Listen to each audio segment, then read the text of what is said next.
Hello friends, வணக்கம். இன்றைக்கி நம்ம நெய் பிஸ்கெட் எப்படி செய்கிறதுன்னு பார்க்கலாம். இன்றைக்கி ப்ரெஷர் குக்கர், அவன் ரெண்டுலேயுமே எப்படி செய்கிறதுன்னு பார்க்கலாம். இதுக்கு ஃபஸ்ட்டு நம்ம ஒரு மிக்ஸி ஜாரில் 3/4 கப் சர்க்கரை எடுத்துக்கலாம்.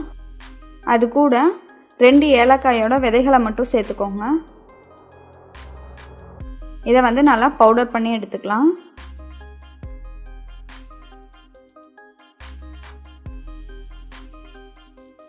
இந்த மாதிரி நல்லா நைஸாக பவுடர் பண்ணி எடுத்துக்கோங்க.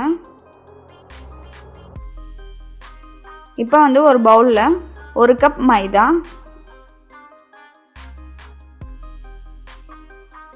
1/2 கப் கடலை மாவு,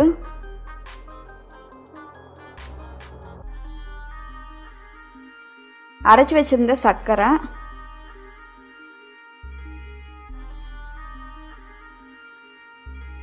கால் டீஸ்பூன் உப்பு சேர்த்துருக்கேன். நீங்கள் இன்னும் கம்மியாக கூட சேர்த்துக்கலாம். 1 பிஞ்ச் அளவுலேருந்து 1/4 டீஸ்பூன் வரைக்கும் நீங்கள் சேர்த்துக்கலாம்.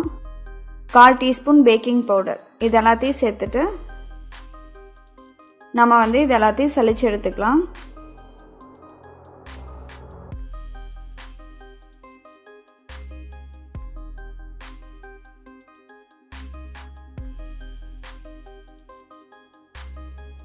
நான் இதை 2 டைம் சலிக்கிறேன்.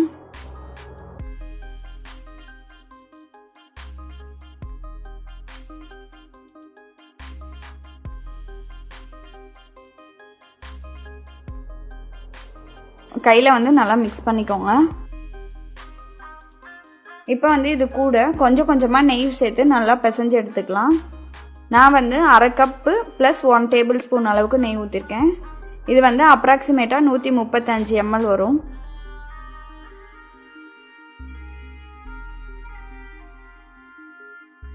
இதை நல்லா மாவு மாதிரி பிசைஞ்சு எடுத்துக்கோங்க.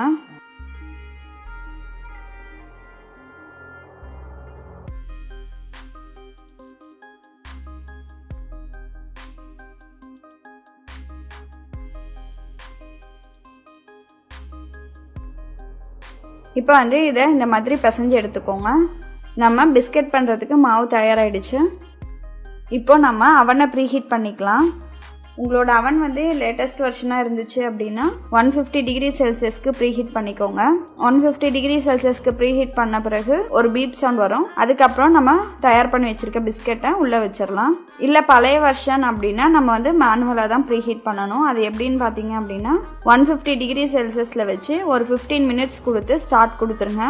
ஸ்டார்ட் கொடுத்தீங்க அப்படின்னா அவன் ஹீட் ஆக ஆரம்பிக்கும். 15 மினிட்ஸ்க்கு அப்புறம் நமக்கு 150 டிகிரி செல்சியஸ் ரீச் ஆகும். இது ஒவ்வொரு அவனுக்கும் ஒவ்வொரு மாதிரி டைமிங் வேரி ஆகும். நீங்கள் ஓவன் தெர்மோமீட்டர் வச்சு செக் பண்ணிக்கோங்க. நீங்கள் எந்த ட்ரேயில் பிஸ்கெட் செய்ய போகிறீங்களோ அந்த ட்ரேவை எடுத்துக்கோங்க. அதுக்கு மேலே பட்டர் பேப்பர் இருந்துச்சு அப்படின்னா அது போட்டுக்கோங்க. இல்லை அப்படின்னா லைட்டாக எண்ணெய் தடவிட்டு மைதா மாவை கோட் பண்ணிக்கோங்க. அப்போ பிஸ்கெட் அடியில் ஒட்டாமல் இருக்கும். இப்போ நம்ம பிஸ்கெட்டை சின்ன சின்ன உருண்டைகளாக பிடிச்சி இந்த மாதிரி தட்டிக்கலாம். பிஸ்கெட் உங்களுக்கு எந்த ஷேப் வேணுமோ அந்த ஷேப்பில் நீங்கள் பண்ணிக்கலாம்.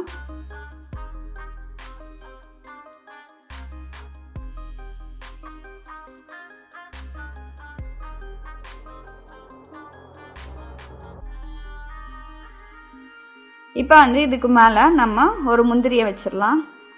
முந்திரியை தான் வைக்கணுன்ற அவசியம் இல்லை. உங்ககிட்ட பாதாம், பிஸ்தா இதில் எது வேணாலும் வச்சுக்கலாம். இப்போ நம்மளோட பிஸ்கெட் ஓவனில் வைக்கிறதுக்கு ரெடி ஆயிடுச்சு. நம்மளோட ஓவனும் ப்ரீஹீட் ஆயிடுச்சு. இப்போ இதை உள்ளே வச்சிடலாம். உள்ளே வச்சுட்டு 150 டிகிரி செல்சியஸில் 15 நிமிஷம் குக் பண்ணிக்கோங்க. 15 நிமிஷத்துக்கு அப்புறமேட்டு பாருங்கள், நம்மளோட பிஸ்கெட் ரெடி ஆயிடுச்சு. இப்போ நம்ம இந்த பிஸ்கெட்டை கிரில் ரேக்குக்கு மாற்றி வச்சிடலாம். இந்த பிஸ்கெட்டை இந்த ட்ரேலேயே வச்சுருந்தீங்க அப்படின்னா அடியில் நமுத்த மாதிரி ஆகிடும். அதனால நீங்கள் ஓவன்லேருந்து எடுத்த உடனேயுமே அதை கிரில் ரேக்குக்கு மாற்றி வச்சுருங்க. இந்த பிஸ்கெட் ரூம் டெம்பரேச்சருக்கு வந்த பிறகு நீங்கள் ஒரு ஏர்டைட் கண்டெய்னரில் ஸ்டோர் பண்ணி வச்சிடலாம். இப்போ நம்ம குக்கரில் எப்படி செய்கிறதுன்னு பார்க்கலாம். இந்த மாதிரி ஒரு அகலமான குக்கர் எடுத்துக்கோங்க. அதில் அடியில் மணல் போட்டுக்கலாம். ஒரு 1/2 இன்ச் திக்னஸ்க்கு மணல் போட்டுக்கோங்க. இப்போ வந்து அதுக்கு மேலே ஒரு ஸ்டாண்ட் வச்சுருங்க.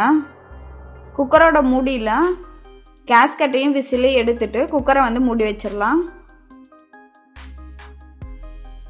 இப்போ வந்து ஸ்டவ்வை ஆன் பண்ணி ஹை ஃப்ளேமில் வச்சுருங்க. குக்கர் வந்து ஒரு 10 நிமிஷம் ஹீட் ஆகட்டும். இந்த சமயத்தில் நம்ம பிஸ்கெட்டை வந்து உள்ளே வைக்கிறதுக்கு ரெடி பண்ணிக்கலாம். முன்னாடி பண்ண மாதிரியே ரவுண்ட் பண்ணி வச்சுருங்க ட்ரேயில். நான் வந்து இந்த அலுமினிய பாத்திரம் தான் உள்ளே வைக்க போகிறேன். 10 நிமிஷத்துக்கு அப்புறமேட்டு குக்கரை ஓப்பன் பண்ணி நம்ம ரெடி பண்ணி வச்சுருந்த பிஸ்கெட்டை வந்து உள்ளே வச்சுருங்க. இப்போ வந்து குக்கரை மூடி 10 நிமிஷம் மட்டும் குக் பண்ணுங்கள். 8லேருந்து 10 நிமிஷம் குக் பண்ணிங்கன்னா போதும். குக்கரில் வேக வைக்கும் போது சீக்கிரமாக பிஸ்கெட் வந்து ரெடி ஆயிரும். ரொம்ப நேரம் விட்டீங்க அப்படின்னா அடியில் வந்து தீஞ்ச மாதிரி ஆகிடும். அதனால 8லேருந்து 10 நிமிஷம் குக் பண்ணிங்கன்னா போதும். இப்போ வந்து நம்மளோட சுவையான நெய் பிஸ்கெட் ரெடி ஆயிடுச்சு. இதை நீங்களும் உங்கள் வீட்டில் ட்ரை பண்ணி பாருங்கள். நன்றி.